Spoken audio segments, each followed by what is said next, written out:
வணக்கம் மக்களே. இன்னைக்கு நம்ம என்ன பார்க்க போறோம்னா, ராஜஸ்தானை பொளந்து கட்டிய விராட் கோலி, பிரம்மாண்ட ஐபிஎல் சாதனை படைத்த விராட் கோலி. அதாவது 2024 ஆண்டுக்கான ஐபிஎல் தொடரின் லீக் சுற்றில் ராஜஸ்தான் மற்றும் பெங்களூரு அணிகளுக்கு இடையிலான போட்டி நடைபெற்றது.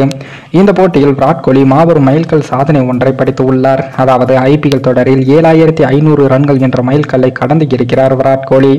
வேறு எந்த வீரராலும் இன்னும் 7000 ரன்களை கடக்க முடியாத நிலையில் விராட் கோலி 7500 ரன்களை கடந்து சாதனை மன்னனாக தன்னை மீண்டும் நிரூபித்துள்ளார்.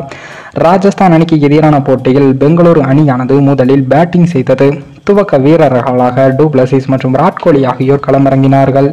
இருவரும் முதல் விக்கெட்டுக்கு 125 ரன்களை சேர்த்து ராஜஸ்தான் அணியை திணற வைத்தார்கள்.